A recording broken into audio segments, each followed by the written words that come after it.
The sands of Egypt have always whispered secrets, but none so carefully guarded as those of Cleopatra, the queen whose name would echo through history as both seductress and scholar, ruler and enigma. The Nile, glinting under a burning sun, reflected not only the grandeur of her palace but also the shadowed corridors of a mind constantly at work, plotting, experimenting, and probing the limits of what was considered possible. Cleopatra was more than a queen, she was a scientist, a strategist, and a woman fascinated by the mysteries of life itself. And in the quietest corners of her sprawling palace, behind doors that no outsider could open, she nurtured a secret that would puzzle historians for centuries. Rumors swirled among the courtiers and scribes, whispered in the markets and carried by traders arriving from distant lands. There were stories of creatures unlike any seen before, beings trained and observed with a precision that blurred the line between animal and something altogether different. Servants who had glimpsed these beings in passing described movements so deliberate, eyes so knowing, that fear and awe intertwined in equal measure. The palace itself seemed alive with the tension of hidden truths, each corridor a silent witness to experiments that few dared imagine. And yet, Cleopatra's fascination was not born of cruelty alone, there was curiosity, a hunger to understand the very essence of life, of loyalty, of obedience, and perhaps even of intelligence beyond what humans could claim. The queen's advisors were torn between reverence and unease. Some saw her curiosity as genius, others as madness, but all were aware that questioning her too openly was perilous. To defy Cleopatra was to invite ruin, yet to remain silent meant becoming complicit in whatever strange and possibly dangerous enterprise she pursued. Even the most loyal allies whispered to one another in hushed tones, casting furtive glances at doors that were never unlocked and observing shadows that moved in impossible ways. They knew that within those walls lay a secret that could challenge the very understanding of life, a secret that had already begun to take on a presence, almost a personality, in the minds of those who dared to witness it. And then there were the rumors of the creature herself, or himself. Some said it was a hybrid, a fusion of beast and human, trained with a cunning that defied natural law. Others claimed it was a singular animal, yet its behavior suggested a mind capable of learning, of planning, even of subtle acts of rebellion. Every account carried the weight of fear and fascination, and each retelling added a layer to the mystery, making it almost impossible to separate fact from imagination. Yet, the question that haunted every whispered conversation, every candlelit corridor, and every wary servant's glance was the same: why had Cleopatra gone to such lengths to hide it? History may have forgotten the details, but the essence remains: a queen of unrivaled intelligence, a creature of unparalleled mystery, and a world poised on the edge of discovery and dread. The palace, the Nile, and the endless desert beyond formed the stage, but the true story played out in the quiet tension of a hidden chamber. And as the sun set, painting the sky in blood-red hues, an invisible observer might have felt, just for a moment, the weight of a secret that was never meant to be revealed. What exactly was this creature, and why did Cleopatra guard it so fiercely, above even her own crown? That question alone would lead us deeper into a story of obsession, danger, and human curiosity that history has only dared to hint at.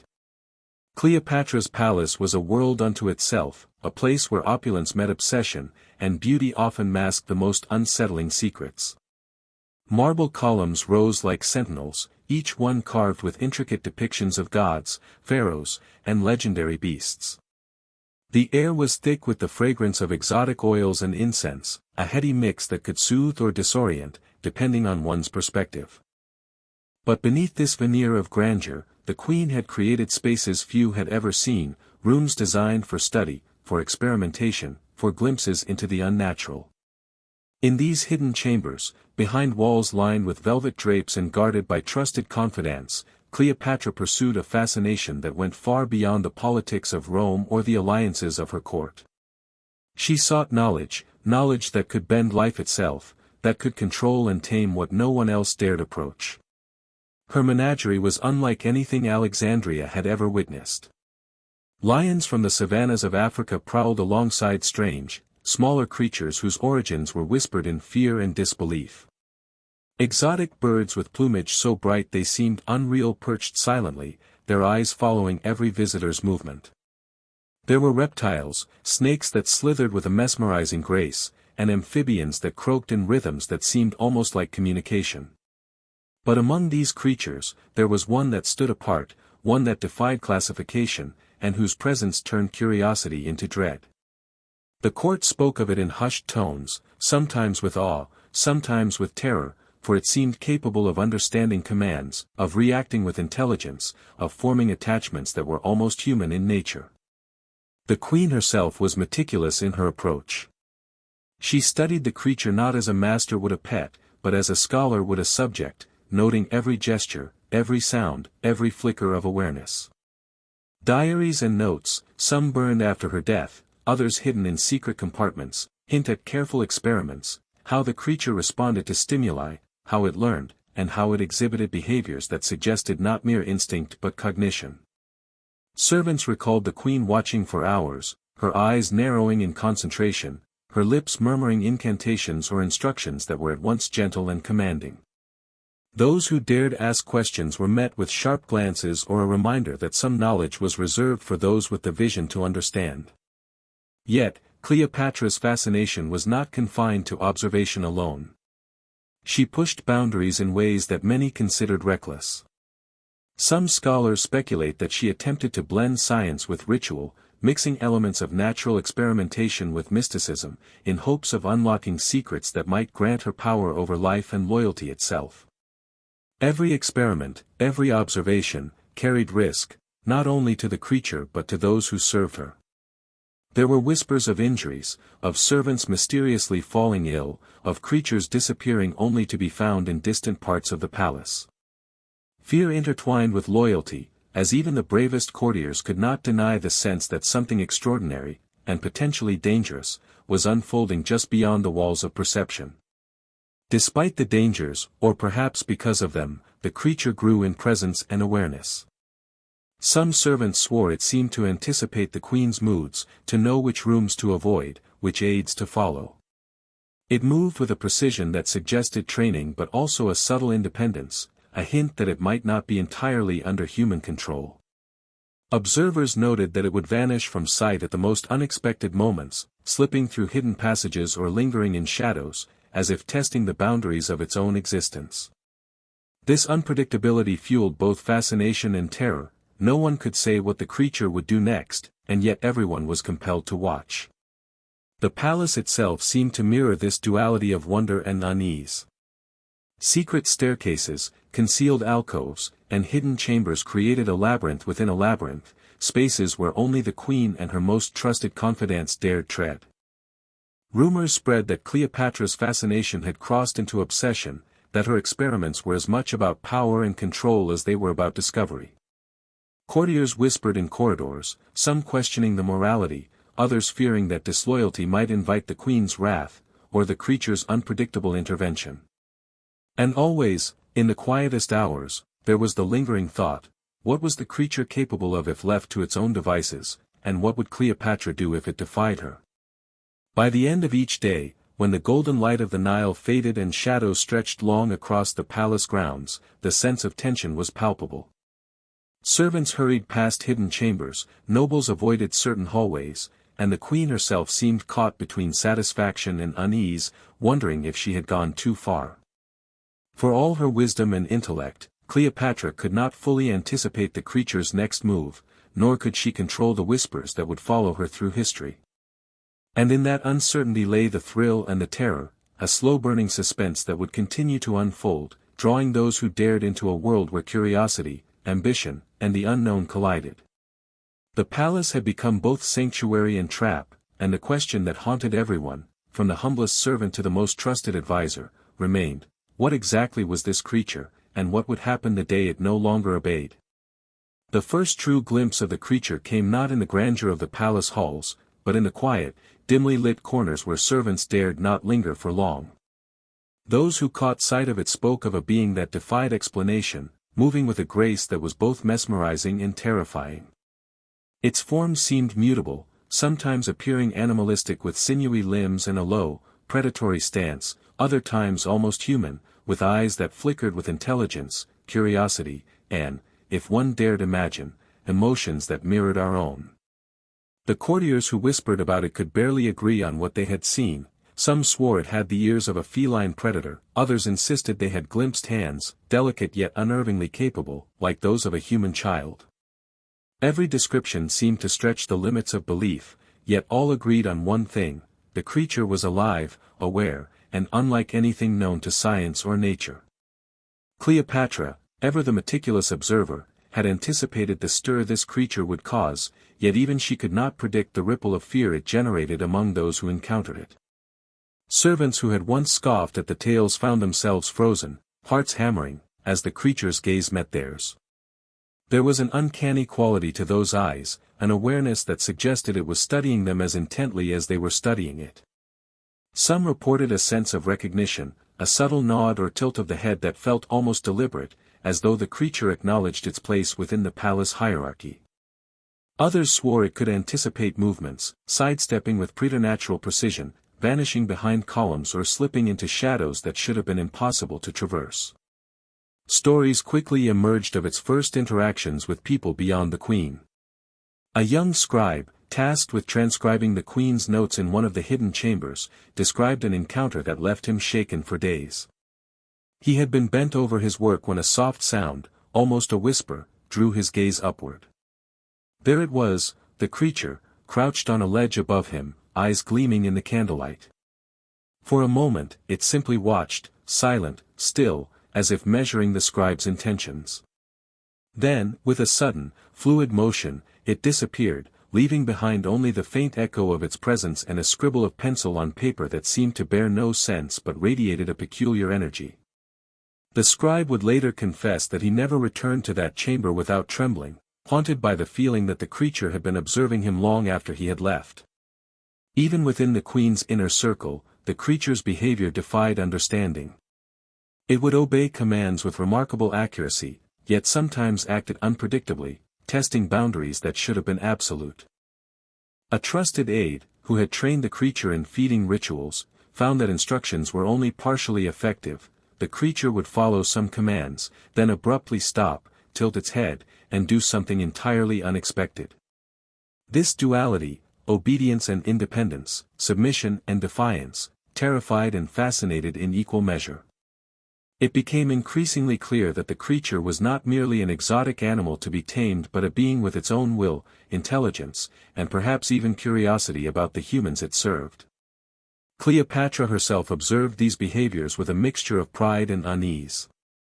Her experiments were meticulous, her notes filled with detailed accounts of the creature's responses, emotional cues, and apparent strategies. She was not cruel for cruelty's sake, rather, she sought to push the boundaries of understanding, to probe the nature of loyalty, fear, and intellect. And yet, there were moments when even she could not fully control the outcome. One evening, during a demonstration for visiting dignitaries, the creature moved in a way that startled even the queen. It leapt from one platform to another with astonishing agility, eyes gleaming with an almost imperceptible defiance. Cleopatra applauded the display, but her mind lingered on the question: could she truly command something that seemed capable of anticipating her every thought? The palace's corridors became a stage for subtle drama. Servants and advisors spoke in hushed tones, aware that any misstep might draw the creature's attention. Shadows moved differently, footsteps seemed to echo longer, and the air was thick with anticipation. Whispers of its abilities grew more elaborate with each retelling. Some said it had learned to mimic sounds, even speech, though no one could confirm such claims. Others suggested it could understand gestures, emotions, even intentions. Fear and fascination intertwined so completely that those who encountered it began to see it in fleeting glimpses everywhere, in the flicker of torchlight, in the reflection of polished marble, in the corners of their eyes where shadows gathered. And yet, for all its apparent cunning, the creature remained a mystery. It was neither fully tamed nor entirely wild. Its allegiance to Cleopatra was evident, yet it seemed capable of independent thought, plotting in ways humans could barely comprehend. Each encounter ended with lingering questions: what was it capable of if provoked? Could it protect or harm on its own accord? And above all, what was the nature of its existence, born of natural life, carefully crafted by the queen, or something that transcended both. By the time the creature had fully emerged into the consciousness of the palace, tension had reached a boiling point. Every gaze toward the hidden chambers carried the weight of anticipation, every sound in the night could be the harbinger of its next move. Cleopatra's experiments had yielded something extraordinary, yet with that discovery came the inescapable truth: the creature was no longer simply a subject of study. It had become a presence, a force that demanded recognition, commanding attention, respect, and caution. And as the sun dipped below the horizon, casting long shadows across the marble floors, one fact became painfully clear to all who served the queen: the creature was alive, aware, and the palace would never be the same. Within the walls of Cleopatra's palace, secrecy was more than a habit, it was a currency. The queen's fascination with the creature had grown beyond mere curiosity, evolving into a complex web of experiments that blurred the line between science, obsession, and something almost mystical. No one could claim with certainty what she hoped to achieve. Was it knowledge? Power? Immortality? Or was it simply the thrill of uncovering what had been hidden from humankind for centuries? Those who served her walked a delicate tightrope between admiration and fear, drawn by the allure of insight while wary of the dangers lurking behind every velvet-draped doorway. The inner chambers where Cleopatra conducted her most private experiments were deliberately inaccessible, accessible only through secret passageways known to a handful of trusted aides. Ancient manuscripts, some painstakingly copied from Greek and Egyptian scholars, littered the marble floors. Vials of strange substances, powders that shimmered in candlelight, and mysterious instruments whose purpose was known only to the queen herself filled shelves along the walls. Here, the creature was not just observed, it was tested, pushed, and sometimes challenged, all in the name of understanding the nature of obedience, fear, and intelligence. Servants whispered that even the queen's closest confidants did not fully comprehend the scope of her studies. Some aides were complicit, drawn into the experiments by curiosity, ambition, or loyalty. They carefully followed her instructions, noting the creature's reactions, recording behaviors, and ensuring that its training progressed according to the queen's design. Others were skeptical, whispering of cruelty, of playing with forces that no human should attempt to control. The tension between these factions within the palace created a charged atmosphere. Every corridor, every room, became a stage for uncertainty, alliances were tested, loyalties questioned, and fear quietly spread like a shadow that refused to lift. One aide, a scholar named Theon, became particularly obsessed with the creature's behavior. He meticulously documented its every movement, convinced that it possessed a form of intelligence that rivaled humans. He noted subtle gestures, small but deliberate choices that suggested awareness and planning. Yet with every observation came unease. The creature's independence was growing, it sometimes ignored commands, paused in contemplative silence, or made choices that confounded even the queen. There were moments when Theon felt that the creature was evaluating him, measuring his intentions, and perhaps even judging him. Such thoughts were dangerous. Suspicion or misstep could invoke Cleopatra's wrath, yet ignoring the signs felt equally perilous. The moral ambiguity of the queen's experiments began to weigh on the court. Rumors circulated of servants being injured or falling ill after encounters with the creature. Some whispered of strange disappearances, individuals who had ventured too close to the secret chambers and were never seen again. While no evidence directly implicated the creature, and certainly not the queen, the tension in the palace was palpable. Every sound in the night, every rustle behind a curtain, could be a signal of the unknown. Fear, respect, and curiosity collided, leaving all who served in a state of constant unease. Cleopatra, for her part, seemed to exist in a delicate balance between triumph and anxiety. She reveled in the creature's remarkable capabilities, the way it learned, obeyed, and sometimes defied expectations, but there were moments when even she could not fully predict the consequences of her experiments. One evening, during an observation, the creature reacted unexpectedly. A simple command was ignored, and it approached a hidden alcove instead, pausing as if listening to an unseen voice. The room fell silent, the assistants holding their breath, as the queen's sharp eyes followed its movements. For a brief moment, the line between control and chaos seemed perilously thin, and Cleopatra was forced to acknowledge the limits of her own authority. This delicate balance was further complicated by the politics of her court. Advisors who might have spoken freely in another palace treaded lightly, aware that even questioning her methods could be dangerous. Some saw the creature as a tool to solidify Cleopatra's power, a symbol of her intellect and cunning, while others feared it as a potential threat, one that could destabilize not only the palace but the kingdom itself. Factions began forming in quiet corners, alliances were forged in secrecy, and suspicion became currency. The atmosphere grew increasingly tense, every decision carrying weight beyond the immediate moment. The queen's obsession, once a private fascination, had begun to ripple outward, infecting all who dwelled within the palace walls. Amid this uncertainty, the creature itself seemed to grow more aware of its surroundings. It would observe the humans silently, sometimes moving with startling speed to avoid detection, other times choosing to interact in ways that hinted at deliberate intent. There were accounts of the creature anticipating events before they occurred, avoiding traps set for it, responding to unseen signals, and exhibiting a cunning that unnerved even the most confident advisors. Some began to question whether the experiments had given the creature more than intelligence. Had Cleopatra, in her pursuit of knowledge, unwittingly created a being capable of independent thought, perhaps even of rebellion? The tension reached its peak one night when a trusted aide disappeared. The palace erupted in a quiet panic, servants whispered in fear, advisors speculated in hushed tones, and the queen herself retreated to her private chambers, her mind racing. The disappearance was unexplained, leaving only faint traces, a shadow, a scuff mark, a door slightly ajar. While some blamed the creature, others feared that one of the human conspirators had acted against them. Suspicion hung heavy in the air, the sense of control slipping from the palace like sand through fingers. In that moment, it became clear that Cleopatra's experiments were no longer contained, they had begun to affect everything around them, challenging the boundaries between loyalty, obedience, and danger. By the end of the night, the palace seemed changed. Shadows seemed darker, corridors longer, and the tension so thick it could almost be touched. The creature had emerged not just as a subject of study but as a presence that demanded attention and caution.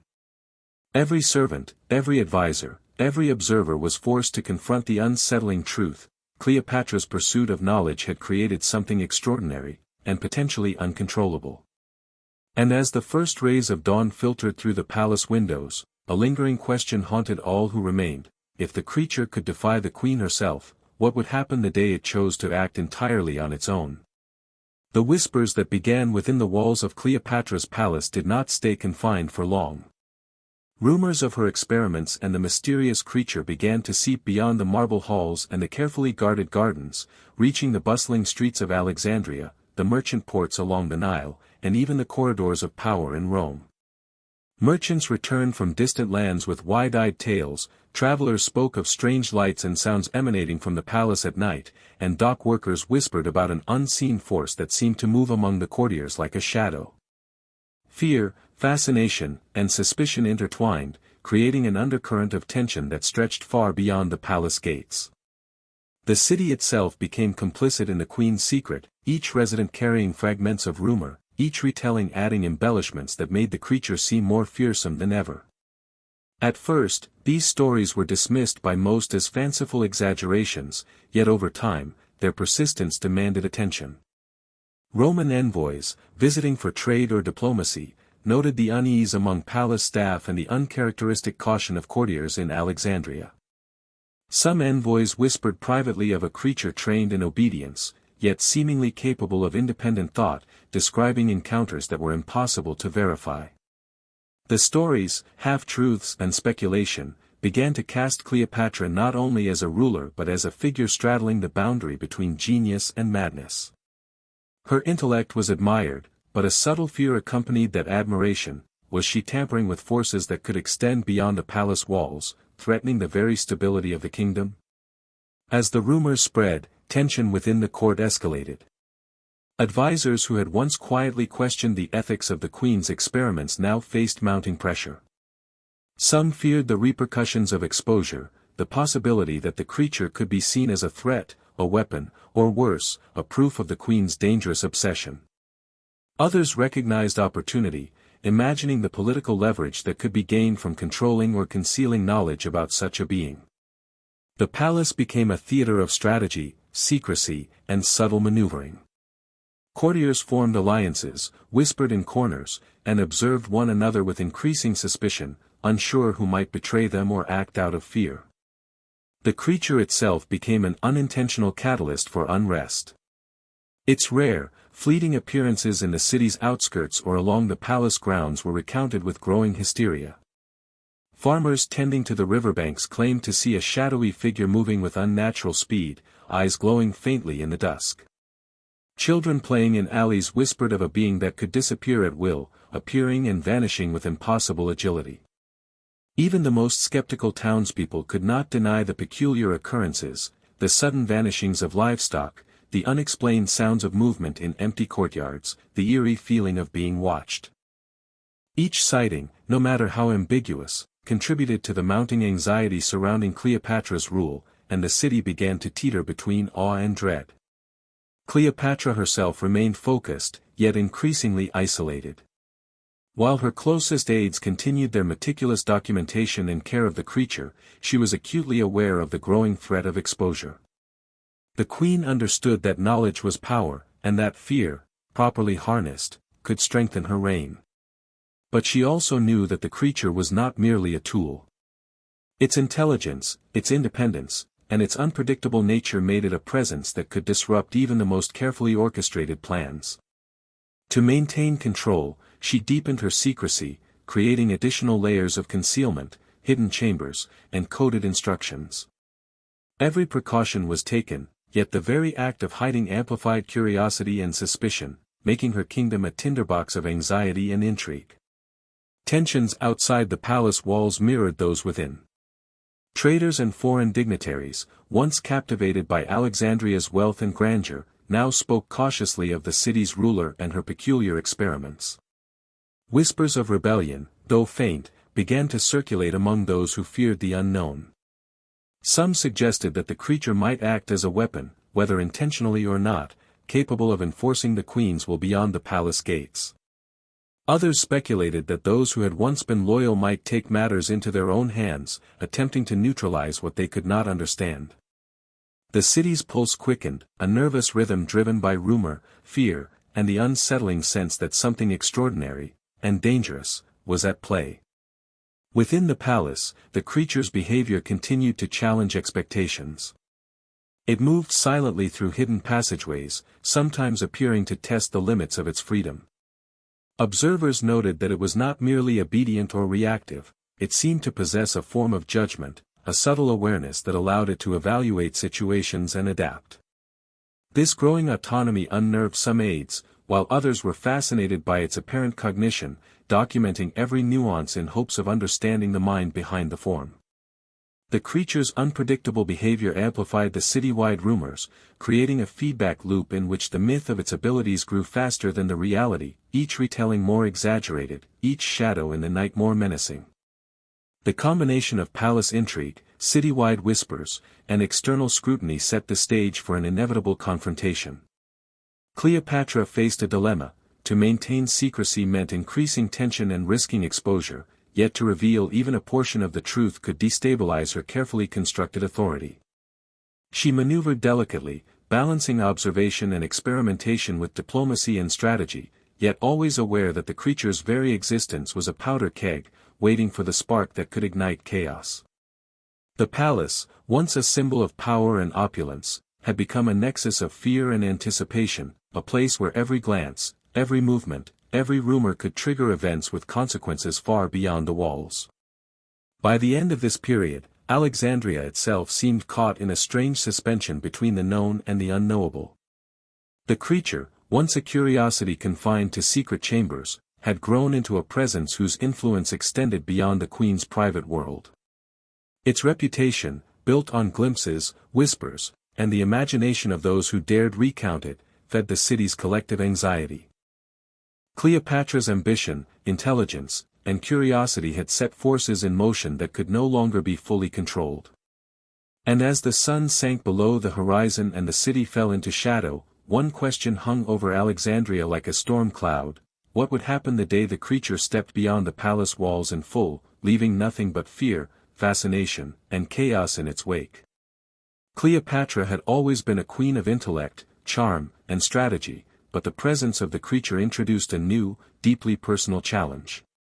It was no longer a mere experiment or a curiosity, it had become a mirror reflecting her ambition, her fears, and the limits of her control. She observed it with an intensity that was both scientific and maternal, fascinated by its intelligence, yet wary of its growing independence. For the first time in her life, Cleopatra felt the weight of uncertainty pressing against the carefully constructed walls of her authority. Every command, every observation, carried the tension of potential catastrophe, and she knew that the balance she had maintained so meticulously could shatter in an instant. The creature's behavior had become increasingly unpredictable, a puzzle that both intrigued and terrified her. It followed some commands with precision yet ignored others entirely, pausing to assess, to decide, to act in ways that no one could anticipate. Even the most loyal aides admitted that it seemed capable of thought, perhaps even judgment. Cleopatra could see it in the flicker of its gaze, the tilt of its head, the way it lingered in corners before responding. She was confronted daily with questions she could not answer. Was it aware of her authority? Did it understand loyalty? Could it distinguish between fear, respect, and genuine curiosity? The ambiguity gnawed at her, a quiet but persistent reminder that her pursuit of knowledge had created something that might one day surpass her understanding entirely. Her internal conflict grew as she considered the moral implications of her experiments. She was not cruel in the conventional sense, she sought understanding, insight into the essence of life, obedience, and intelligence. Yet the methods she employed, tests, challenges, and careful provocations, blurred the line between science and manipulation. Some nights, she lay awake pondering whether her curiosity had crossed into hubris. Had she overstepped? Had she, in her desire to control the unknown, created a being whose nature she could not fully grasp, and whose future actions might defy her intentions? These questions haunted her more than any political threat, more than any military challenge, because here, in the shadows of her private chambers, she confronted forces that she could neither predict nor fully command. Cleopatra's advisors were acutely aware of her unease, though few dared speak of it openly. Those who had observed the creature closely began to notice subtle changes, increased awareness, calculated movements, and interactions that suggested comprehension beyond instinct. Scholars who once marveled at its obedience began to worry, noting that its independence might signal the emergence of something closer to self-awareness than they had anticipated. Courtiers whispered in the hallways about the queen's late-night meditations and the intensity with which she watched the creature, interpreting her fascination as a combination of scientific rigor and personal obsession. The queen's dilemma was compounded by her responsibilities as a ruler. Alexandria's citizens, traders, and foreign dignitaries were already aware of unusual events within the palace. Rumors of strange sightings, mysterious sounds, and fleeting shadows reached the streets, sparking fear and speculation. Cleopatra understood that knowledge was power, but secrecy had become a double-edged sword. Maintaining the creature's concealment was essential to protect both her experiments and her authority, yet every moment of secrecy amplified the aura of mystery, feeding the rumors that threatened to destabilize her carefully managed image. She was caught between two imperatives: control the creature, or control the narrative surrounding it. Either failure could have consequences far beyond the walls of her palace. The creature itself seemed aware of the stakes, moving with subtle precision that suggested an understanding of the queen's moods, intentions, and even anxieties. It would follow her from room to room, pause when she paused, and react in ways that hinted at anticipation rather than mere training. At times, Cleopatra felt a strange kinship, as if the creature recognized her as a unique presence in its world, a being of equal intellect and will. At other moments, she sensed a latent power in its independence, a potential that could turn obedience into rebellion. The duality of loyalty and autonomy created a tension she could not ignore, forcing her to confront uncomfortable truths about her own ambitions. One evening, an unexpected encounter crystallized the depth of her dilemma. The creature, after a long day of observation and interaction, paused at the edge of a hidden alcove, staring directly at Cleopatra. For a brief moment, silence filled the chamber, broken only by the soft flicker of candlelight. In that gaze, she thought she saw not fear, not subservience, but a glimmer of recognition, curiosity, and challenge. It was as though it understood the delicate balance of authority and uncertainty, a subtle acknowledgement of her command yet a silent question about her motives. Cleopatra was unsettled. For the first time, she wondered whether her experiments had not only tested the creature but herself as well, revealing her own vulnerabilities, her capacity for obsession, and her desire for control over forces beyond human comprehension. The tension within her court mirrored her own inner conflict. Advisors whispered about the creature's growing autonomy, speculating on what might happen if it ever acted entirely on its own. Some argued that its intelligence made it a remarkable asset, capable of enhancing the queen's influence, while others feared that any misstep could unleash chaos, threatening both the palace and the city.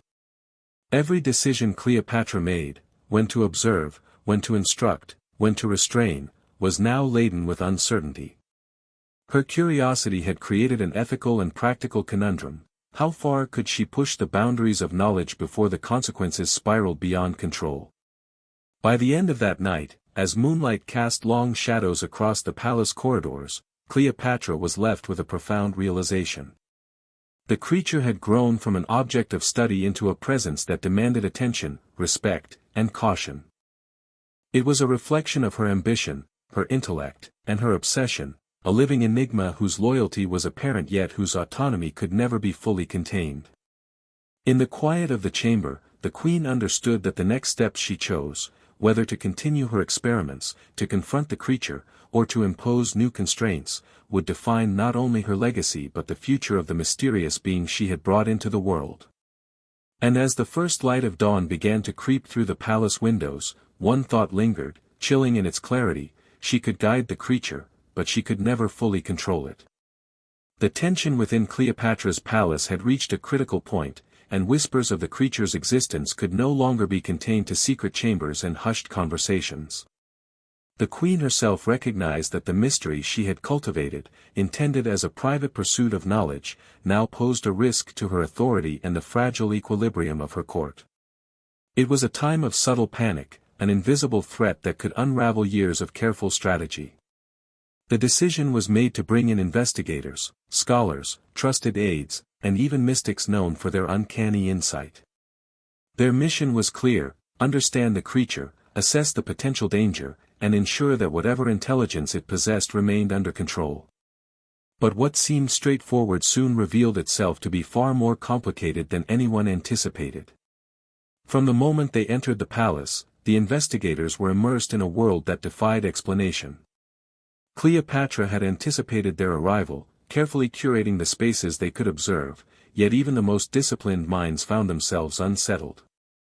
The chambers were unlike anything they had studied, filled with ancient manuscripts, cryptic symbols, and instruments whose purpose seemed part scientific, part ritual. The creature itself was elusive, appearing and disappearing with a fluidity that suggested awareness of every human movement.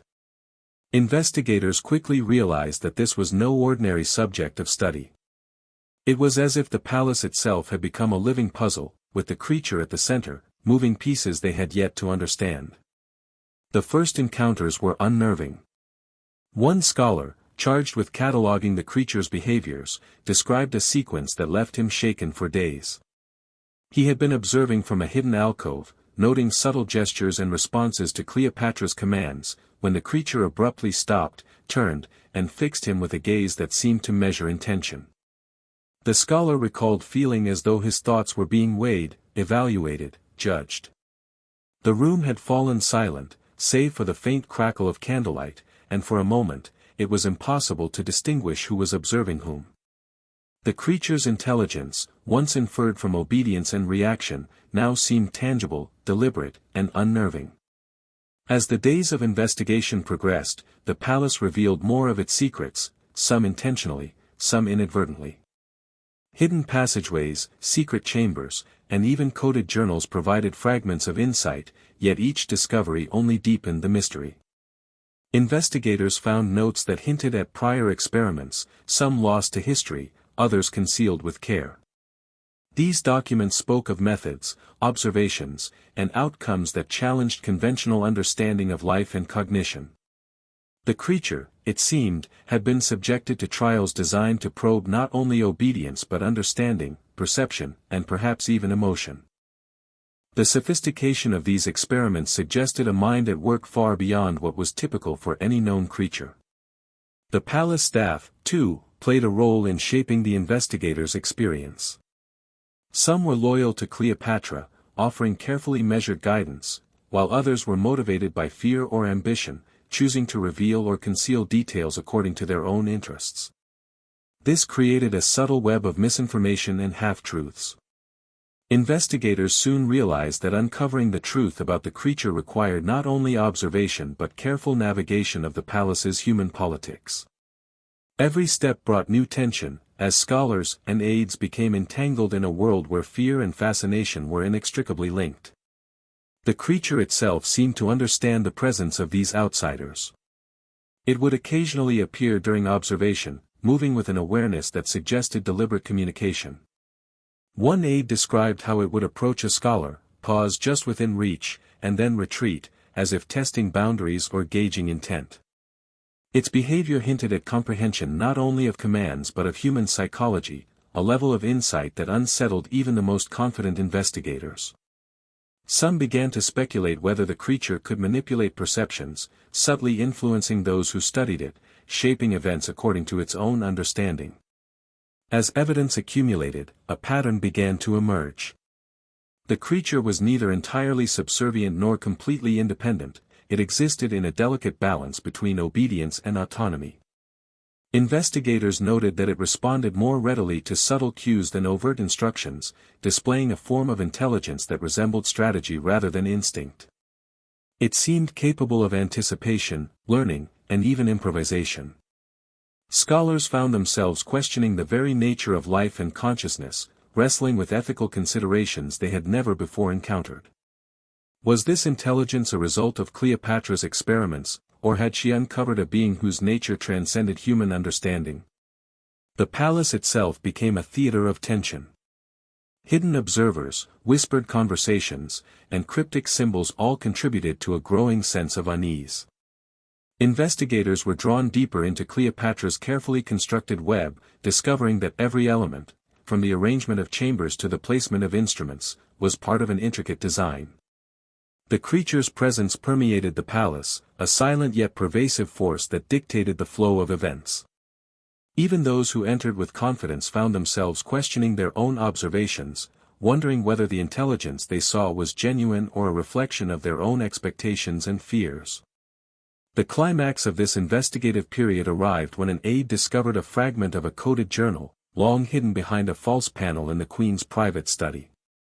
The journal contained records of experiments that pushed boundaries previously unimagined, tests designed to elicit complex behaviors, analyze responses to stimuli, and even explore the nature of obedience and loyalty. What unsettled the investigators most was the implication that the creature had not only been trained but had evolved, perhaps even through subtle guidance from the Queen, into a being capable of strategic thought. The palace, it seemed, housed not merely an exotic curiosity but an entity whose intelligence and autonomy challenged every assumption about life itself. As the investigators pieced together the fragments of evidence, a chilling realization took hold: the creature was not merely a subject of study, nor a tool of the Queen. It had become a presence capable of influencing events, anticipating actions, and acting in ways that could no longer be fully controlled. Cleopatra's careful oversight had created something extraordinary, yet the very genius of her design had introduced a risk that now loomed over the palace and beyond. Every observation, every step in the investigation, hinted at forces that extended beyond the boundaries of human understanding. The line between observer and observed had blurred entirely, and the palace itself seemed to pulse with anticipation of what might come next. By the time the investigation reached its midpoint, every scholar, aide, an observer understood the fragile equilibrium that had been established. Cleopatra's creature was more than an enigma, it was a force that demanded respect, caution, and vigilance. The palace, once a symbol of control and grandeur, had become a labyrinth of uncertainty, where intelligence and autonomy could no longer be fully contained. And as the sun set behind the marble columns, casting long shadows across the halls, a haunting question hung in the air, unanswered and unresolved: if the creature could anticipate, adapt, and learn, what would it choose to do the day it acted entirely on its own? As the investigation deepened, Cleopatra began to realize that the creature she had nurtured was no longer simply a subject of observation, it had become a force that could not be fully contained or predicted. Every experiment, every test, had revealed not only the intelligence of the creature but also the limitations of her own control. The palace, which had once been a symbol of absolute power and meticulous order, now felt like a labyrinth of uncertainty, where shadows seemed to whisper secrets the queen could neither see nor command. The creature moved with deliberate grace, navigating corridors and hidden chambers with an awareness that suggested it understood far more than any human could anticipate. It had become, in essence, a partner in a game whose rules Cleopatra herself was still discovering. The first hint that something was shifting came during an evening observation. The creature, previously obedient in nearly all commands, began to deviate from instructions in subtle, deliberate ways. A minor test intended to gauge its responsiveness became an intricate display of anticipation. It predicted the next movement, completed tasks in a different sequence, and even seemed to hesitate, as if weighing the consequences of its actions. Cleopatra's aides were astounded, some excited, others unsettled, while the queen herself felt a flicker of unease. Here was a being that could think independently, that could interpret human intention, and perhaps even evaluate the motives of those around it. The realization sent a ripple through the palace. The line between obedience and autonomy had begun to blur, and the consequences of this evolution were unknown. The palace had become a theater of hidden drama. Courtiers whispered about strange occurrences, noting that the creature appeared to act with awareness of who was watching. Some aides claimed it seemed to assess loyalty, pausing to observe reactions, tilting its head with a calculating precision. Others reported that the creature displayed what could only be described as strategic planning, moving through hidden passages to observe events, appearing in unexpected places, and sometimes executing actions that hinted at foresight rather than instinct. Even Cleopatra's most loyal advisors were unsettled, their faith in the creature's predictability eroded by evidence that it could anticipate and, perhaps, manipulate events within the palace. It was during this period that an unforeseen crisis emerged. A young attendant, tasked with recording the creature's behavior in the hidden chambers, failed to return for several hours. Panic spread quickly among the aides and scholars, and the queen herself felt the weight of an unfamiliar fear. When the attendant was finally found, trembling and incoherent, he described an encounter with the creature that left him certain of its awareness and independence. According to his account, the being had observed his every movement, reacted to subtle intentions, and even seemed to evaluate whether he could be trusted. The incident left no doubt: the creature was no longer merely a subject of study, it had become an active participant in the dynamics of the palace, capable of asserting its own will in ways that human observers struggled to comprehend. Cleopatra's reaction was complex. She was proud of the being's capabilities, fascinated by the evolution of its intelligence, and yet profoundly aware of the inherent danger. Her curiosity and desire for knowledge were now tempered by the knowledge that she had created something extraordinary, powerful, and unpredictable. She began to reconsider the ethical boundaries of her experiments, questioning whether she had pushed too far, whether her pursuit of understanding had unwittingly unleashed forces beyond human comprehension. Each observation became a careful negotiation, a balancing act between scientific inquiry and the potential consequences of provoking a being capable of independent thought. The aides and investigators began documenting these developments meticulously, aware that history might judge them harshly if the truth ever emerged. Journals and coded notes recorded the creature's actions, strategies, and apparent cognitive abilities, building a picture of intelligence that bordered on conscious reasoning. The creature responded not only to commands but also to unspoken cues, to human emotion, and perhaps even to subtle ethical judgments. Observers noted patterns that suggested deliberate planning, problem-solving, and behavior that could not be explained by instinct alone. Cleopatra's creation was, in essence, evolving before their eyes, challenging assumptions about the nature of life, intelligence, and loyalty. This evolution sparked further intrigue, and fear, among the palace staff. Rumors circulated of events that could not be easily explained, objects moved without apparent cause, hidden chambers accessed with no visible passage, and fleeting glimpses of the creature in areas previously thought inaccessible. Some aides speculated that the being had developed spatial awareness far beyond expectation, while others whispered of an almost supernatural intelligence that allowed it to manipulate its environment. Cleopatra, ever the keen observer, recognized the implications. The creature's growing autonomy meant that even her carefully designed experiments were now part of a dynamic system in which outcomes could no longer be fully predicted. The queen herself began to reflect on her own role in this transformation. She had nurtured the creature, guided its learning, and tested its abilities, yet she now faced the stark reality that she could not fully govern its choices.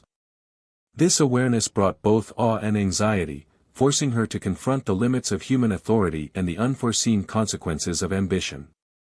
The palace, once a sanctuary of control and precision, had become a crucible of uncertainty, where intelligence and independence intersected in ways that challenged every assumption she had made about life, obedience, and loyalty. In the midst of this tension, a startling revelation emerged. Hidden manuscripts, discovered behind a false panel in the queen's private study, suggested that Cleopatra's experiments were more advanced than previously imagined. These documents hinted at techniques designed not merely to train the creature but to provoke cognitive growth, testing its ability to reason, solve problems, and perhaps even form judgments about morality and strategy.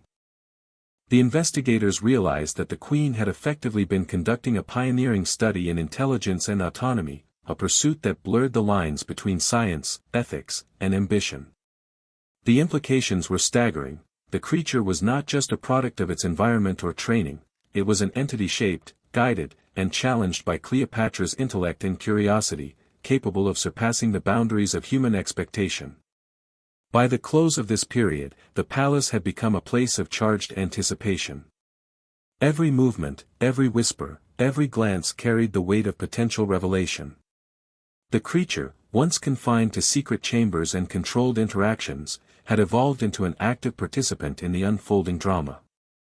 Cleopatra's pursuit of knowledge had created a living paradox, a being simultaneously obedient and independent, intelligent yet unpredictable, familiar yet alien.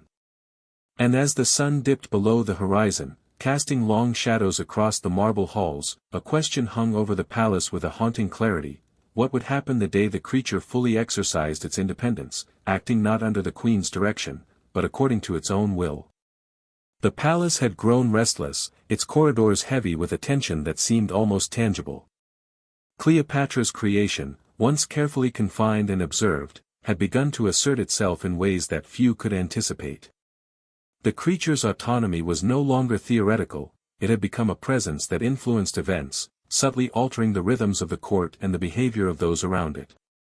Observers reported fleeting glimpses of it in unexpected places, a shadow slipping between columns, a low rustle of movement behind heavy drapery, a pair of intelligent eyes watching from a hidden alcove. Each sighting deepened the unease, a reminder that the balance of control Cleopatra had maintained was increasingly precarious.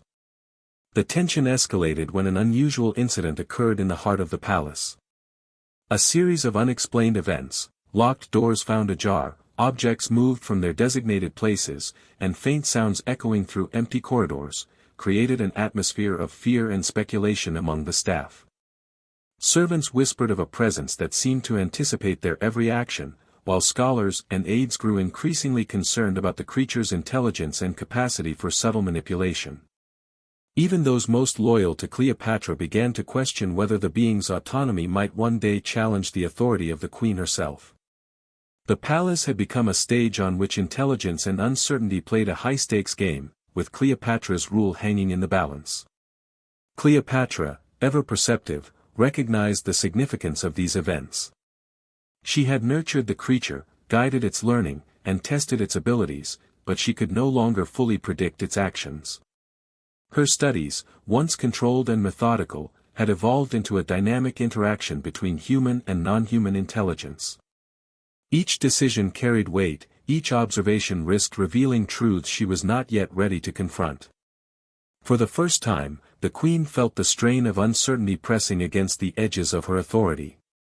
The creature was no longer merely a subject, it had become a partner in a complex, unpredictable dance, one in which both observer and observed could influence the outcome. The palace investigators took notice of the increasing unpredictability. Detailed logs, coded notes, and careful observations revealed patterns of behavior that suggested the creature was learning at an accelerated pace. It could anticipate human intentions, respond to subtle emotional cues, and navigate the palace's hidden passages with astonishing precision. Some aides speculated that the creature had developed an understanding of strategy, a cognitive ability that allowed it to plan, adapt, and even manipulate circumstances to its advantage.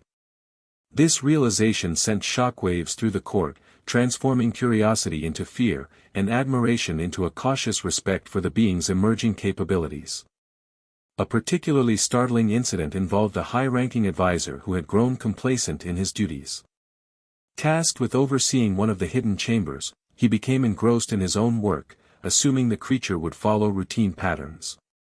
To his horror, the being appeared silently behind him, pausing just long enough to convey awareness before retreating into the shadows. The advisor, shaken and disoriented, reported that it seemed to assess not only his actions but his intentions, a level of insight that no human or animal should possess. Word of the event spread quickly, contributing to a palpable tension that gripped the entire palace. Each aide and scholar became acutely aware that the creature's intelligence could not be underestimated, and that their every movement might be observed, evaluated, and anticipated. Amid this growing unease, Cleopatra wrestled with her own ethical and strategic dilemmas. She understood that the creature's capabilities were unprecedented, that it represented a leap in cognition, and yet she also recognized the potential consequences of its independence. Was it ethical to continue pushing its limits?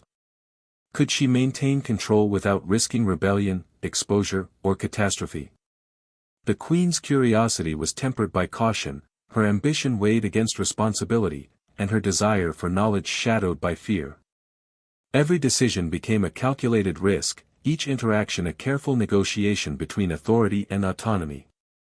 Rumors and speculations outside the palace walls added another layer of tension. Traders, visitors, and foreign dignitaries had begun to notice unusual occurrences, strange lights in the palace windows, whispers of fleeting shadows, and reports of mysterious sounds drifting across the city at night. Alexandria's citizens, once captivated by the Queen's brilliance, were now wary of the unknown, their curiosity tinged with fear. Even loyal allies questioned what might happen if the creature were to leave the confines of the palace or act beyond the Queen's control. Cleopatra was acutely aware that the stakes extended beyond her private experiments, the city itself teetered on the edge of anxiety, uncertainty, and speculation. The creature's growing autonomy had begun to influence the dynamics of the court in subtle but significant ways. Allies and rivals alike observed its actions, adjusting their own strategies to account for its presence. Some sought to exploit its abilities, while others feared provoking it. This shifting equilibrium created a web of intrigue, where human ambition, fear, and curiosity intersected with the unpredictable intelligence of a being that defied conventional understanding. Every action, every glance, every whisper carried a weight that had not existed before, and the palace became a living testament to the delicate balance between control and chaos. One evening, an unexpected confrontation crystallized the stakes. Cleopatra had ordered a routine observation of the creature's behavior in one of the hidden chambers, only to find it defying expectations in a series of deliberate, calculated movements. It anticipated her instructions, adapting its actions in ways that suggested not only comprehension but strategic foresight. For the Queen, the encounter was both thrilling and unsettling. She saw the brilliance of her creation, yet was confronted with the reality that it could act beyond her authority. The palace, once a place of certainty, had become a stage for unpredictability, a theater in which intelligence, autonomy, and human ambition collided in a high-stakes drama. By the end of this period, it became undeniable, the creature was no longer a passive subject of study. It had evolved into an active agent within the palace, capable of influencing events, anticipating intentions, and challenging the assumptions of those who observed it. Cleopatra's experiments had produced not only intelligence but agency, a force that existed at the intersection of obedience and independence. The palace, once a symbol of order and control, now teetered on the edge of uncertainty, each shadow and movement a potential harbinger of change. The queen, her aides, and her investigators understood that the next chapter of this story would be decisive. The creature had grown, evolved, and claimed its presence in ways that demanded recognition, respect, and caution. And as the first light of dawn filtered through the palace windows, casting long, jagged shadows across the marble floors, a single, haunting thought lingered in every mind within those walls: what would happen the day the creature chose to act entirely on its own, leaving nothing predictable behind? The anticipation was unbearable, the stakes higher than ever, and the sense of suspense so thick it seemed almost tangible. Cleopatra's world had irrevocably changed, and there was no turning back. For years, historians believed Cleopatra's private chambers were merely luxurious retreats, rooms scented with lotus oil, surrounded by silks and marble columns, the kind of opulent spaces that fueled Roman gossip. But standing inside the excavated vault today, with the dust of 19 centuries hanging like a veil in the torchlight, a different picture begins to emerge. This was not a sanctuary of comfort. This was a laboratory. A bunker. A final battleground built beneath the palace floor. And the creatures she kept here were not symbols of beauty or vanity. They were weapons forged through instinct, biology, and hunger. Forensic teams moved slowly, examining the clay bowls and bronze dishes arranged in a near-perfect semicircle. Each vessel holds traces of substances that, until now, did not fit any known feeding ritual. Powdered lotus mixed with concentrated wine. Crushed desert herbs blended with the fat of river fish. Doses of hallucinogenic seeds known for triggering aggression in wild animals. The intention wasn't nourishment, it was conditioning. Someone had been preparing these creatures not for survival, but for fury. That someone, as overwhelming evidence suggests, was Cleopatra herself. The idea feels almost theatrical, almost too dramatic, too desperate. And yet, looking back at the political storm surrounding her final years, such a strategy begins to make sense. Rome was closing in. Her alliances were crumbling. Octavian's propaganda machine painted her as a temptress, a manipulator, a foreign threat corrupting noble Roman blood. In response, Cleopatra needed a deterrent, something that wasn't an army or a fleet, because she no longer had those. She needed a myth made real. Something terrifying enough to stall invaders or force negotiations. Something no Roman general could predict. The chamber murals support this unsettling conclusion. They show creatures lunging not at prey, but at armored figures holding spears. They show handlers offering bowls not with open palms, but trembling fingers. They show Cleopatra herself standing behind a veiled curtain, watching the beasts as if measuring their reactions, deciding which ones were ready and which ones needed more time. It is perhaps the closest we may ever come to seeing her as a strategist rather than a seductress, watching, calculating, planning. The most disturbing evidence comes from one of the smaller clay scrolls recovered near the back wall. Translated, it reads, "Their minds sharpened by the mix. Their sight reddens. Their hearts thunder like the sun god's wrath. None shall pass them without trembling from earth to bone."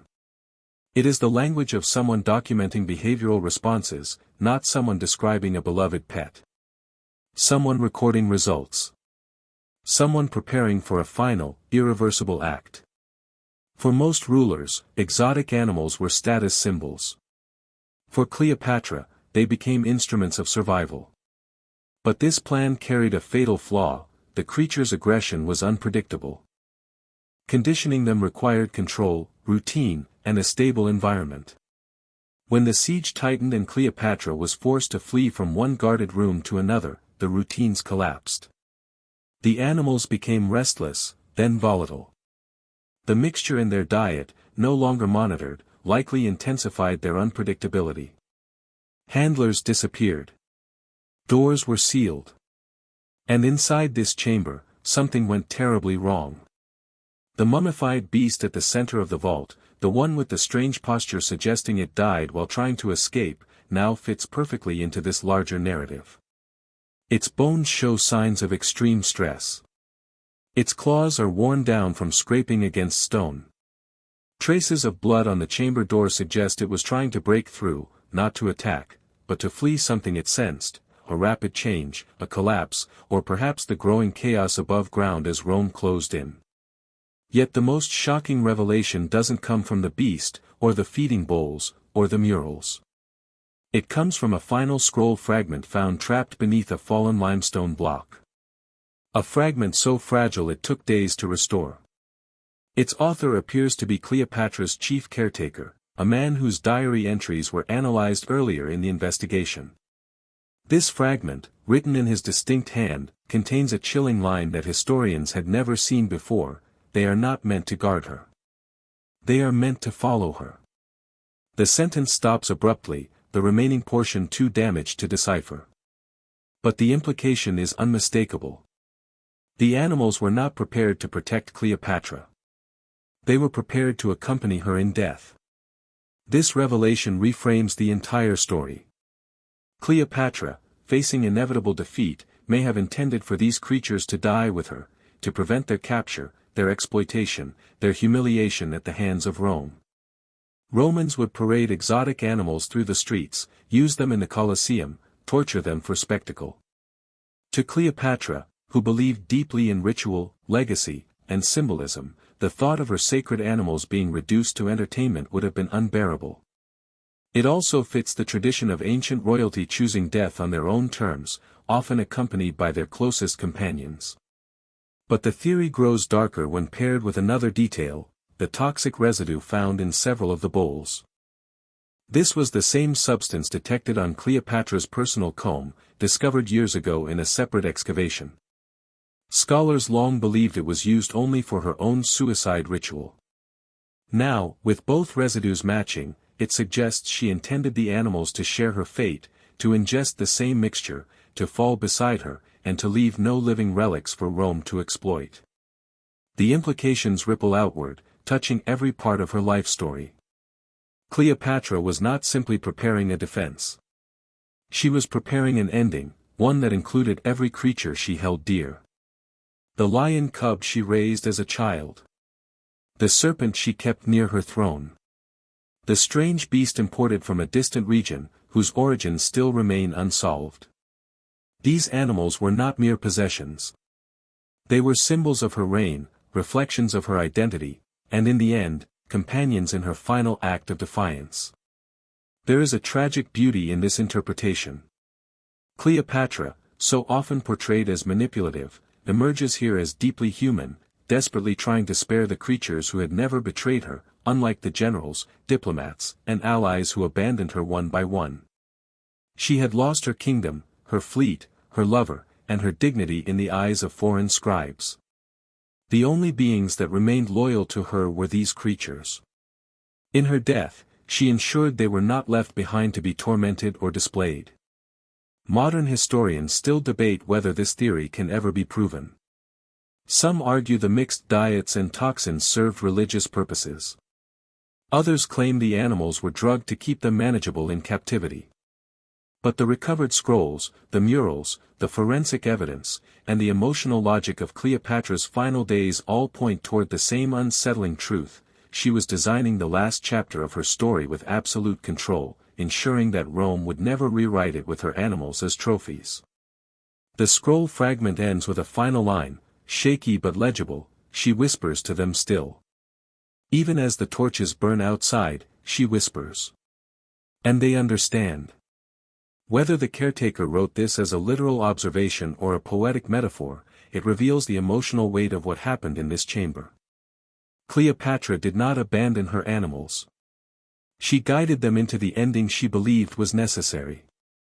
And in doing so, she created one final mystery, one that remained buried beneath the sand for nearly 2,000 years, waiting for the day the chamber would open again and reveal the secret purpose behind her most enigmatic companions.